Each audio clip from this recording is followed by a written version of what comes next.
स्वागत है मित्रों। एपिसोड के पहले ये तो बताओ कि किस किस को वैम्पायर और ज़ॉम्बी वाली स्टोरी में इंटरेस्ट है। कमेंट करके जरूर बताना। शुरू करते हैं एपिसोड को। जैसा कि हमने देखा था कि एन ने लैन के सीने में खंजर घोंप दिया है। उसके बाद लैन कहने लगता है कि उसे बहुत दर्द हो रहा है। फिर वो जमीन पर गिर के कहने लगता है कि एन ने ये क्या किया, एन ने तो लैन को मार दिया। तब एन लैन से कहता है कि लैन नौटंकी बंद करो, तुम्हें कोई दर्द वर्द नहीं हो रहा और ना ही तुम मर सकते हो। लैन तब भी कहे जा रहा था कि नहीं वो मर रहा है। एन तब आकर लैन के सीने से खंजर निकालते हुए लैन से कहता है कि लैन देखो, ये खंजर तुम्हारे सीने के आर पार था और खंजर निकालने के बाद तुम्हारे सीने से खून निकल रहा है, पर ये भी देखो कि तुम्हारा घाव भर रहा है, तुम्हारा घाव हील हो रहा है, जो आम बात नहीं है। इसका मतलब तुम मर नहीं रहे हो। और लैन अपना घाव ऑटोमेटिकली हील होता हुआ देखकर वो चौंक जाता है। फिर लैन एन से पूछता है कि ऐसा कैसे मुमकिन है।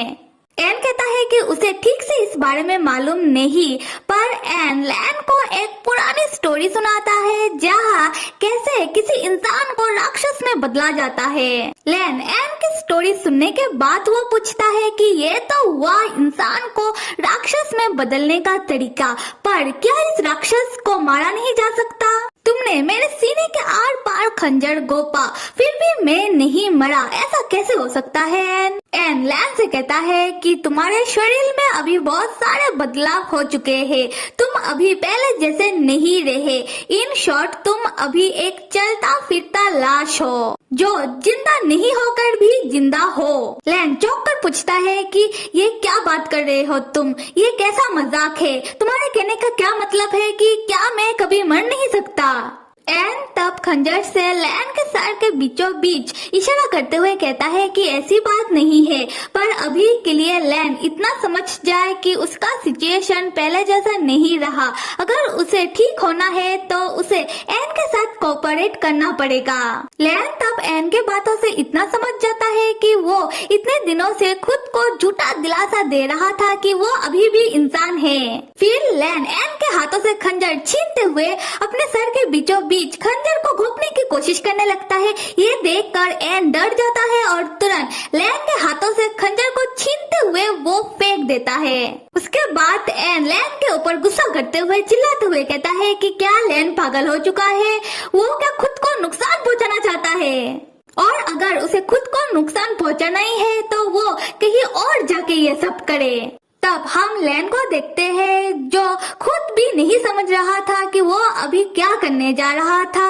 वो अंदर से टूट गया है, ये एहसास होने के बाद कि वो अभी एक राक्षस बन गया है। लैन तब एन से पूछता है कि क्या वो अभी लोगों को खाने वाला राक्षस बन चुका है, क्या वो अभी जिंदा नहीं है? लैन कहता है कि ऐसा नहीं हो सकता, वो एक राक्षस नहीं बन सकता, और अगर वो एक राक्षस बन चुका है तो एन लैन को मार क्यों नहीं देता? यहाँ पर हम एन को देखते हैं जो लैन की बातों को समझ रहा है।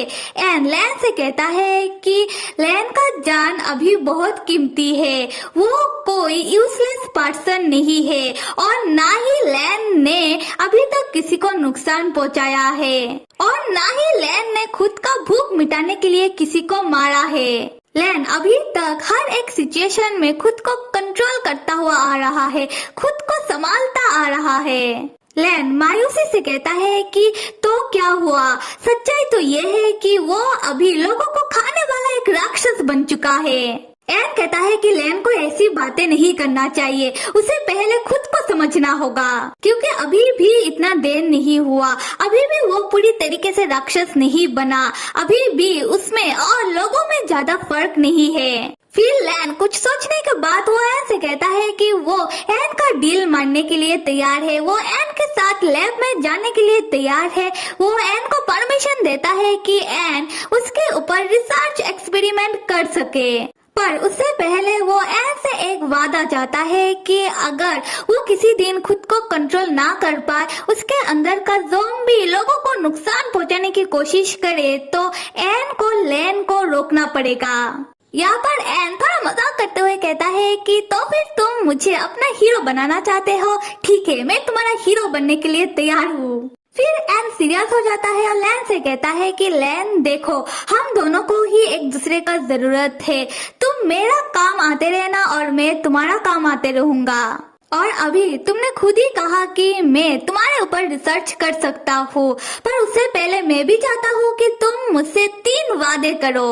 पहला कि तुम टाइम पर खाना खाओगे, खुद का ध्यान रखोगे और खुद का बॉडी का चेकअप करवाते रहोगे।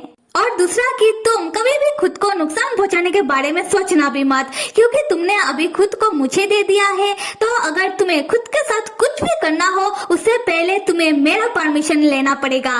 और तीसरा, इसके बारे में मैं सोच कर बताऊंगा। और लैन मैंने तो एक वादा मांगा और तुमने तो मुझसे इतने सारे वादे मांग लिए। खैर, उसके बाद लैन अपने अपार्टमेंट वापस आ जाता है, पर उससे ये बात अभी भी बर्दाश्त नहीं हो रहा था कि वो अभी एक इंसान नहीं रहा बल्कि एक ज़ॉम्बी में बदल गया है।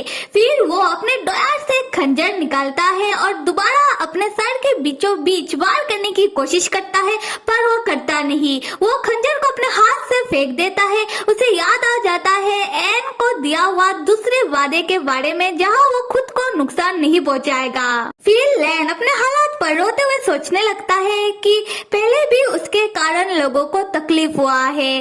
पहले वो एक बुज़दिल की तरह जीने की कोशिश कर रहा था, पर अभी तो वो बुज़दिल, कमजोर और लोगों को नुकसान पहुंचाने वाला अनबिलीवेबल लड़का बन चुका है। क्यों हुआ उसके साथ यह सब, और उसके साथ ही यह सब क्यों होना था।